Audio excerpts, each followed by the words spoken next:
Good afternoon, and greetings from the land of 10,000 lakes. This is Rich Radka. I'm a teammate of Dean's and the account manager for the state of Minnesota. Dean asked if I might make a few comments with respect to our crops and where we're at currently in our growing season. Let's begin with planting. This year we enjoyed an early spring as compared to a year ago, where we were inundated with rain and floods, as was the case with most of the United States. So prevent plant was the norm throughout much of the upper Midwest. This year, as far as our crop is concerned, planting really took place at a decent time. Corn, soybeans, alfalfa, we were able to complete this process really through the month of April. And so it's really set the stage for us up here as having a pretty decent crop going forward.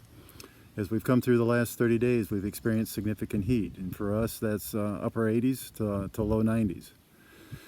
And so we've had also timely rains to complement our crop development.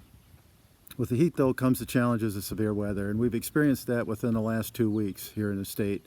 And it comes in the form of high winds, hail, and has really impacted our crops to date in an area really from west central Minnesota through the southern part of the state. So it's negatively impacted our yield potential over a significant area of the state, and only time will tell to what degree. From a disease and insect standpoint, we're experiencing corn rootworm feeding in the state, something we haven't seen for the past several years, and it goes from essentially Sioux Falls, South Dakota over through Jackson, Minnesota, and that basically is the southwestern corner of the state of Minnesota.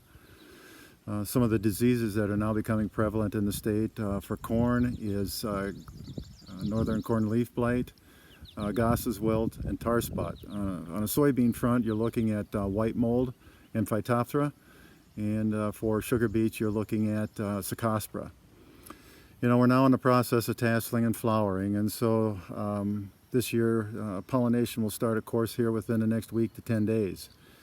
We still have the potential for a very good crop overall, but we're a long ways from putting this thing in the barn. So that's all for now. I'd ask you to be safe, and we'll connect at some point in the early part of October to continue with a brief update. Thank you. Good morning, and thanks for the update, Rich. We will look forward to another as harvest begins to happen in Minnesota. Meanwhile, I was on the road and overnight for a few days earlier this week for the first time since March, and it felt great, being free and reconnecting with some customers face to face. My travels took me to Thomas County, Kansas, Yuma County, Colorado, and Chase and Keith counties in Nebraska via I-70 and I-80. So I had significant windshield time to observe the crops. My assessment from driving down the road and on crop tours within those counties is that the irrigated corn is likely to be better in most places than last year.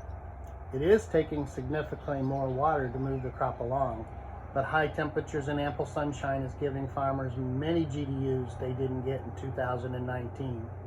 The dry land corn, though, is highly variable from just hanging on to 130 plus bushel potential. While you are likely hearing about some dry spots across the I-states, I wanted to share this picture with you.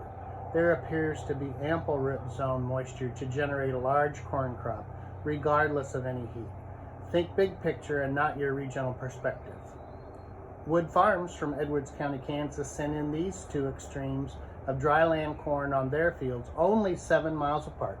Just a few miles and a couple of rains spelled the difference.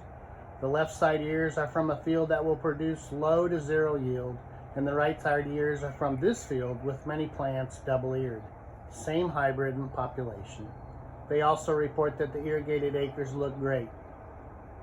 One client this week asked me if I would take the over or under on a bet about the U.S. producing a 15 billion bushel corn crop in 2020.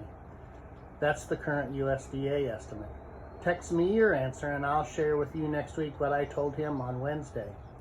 Please continue to share updates, pictures, and videos so that we can all stay informed.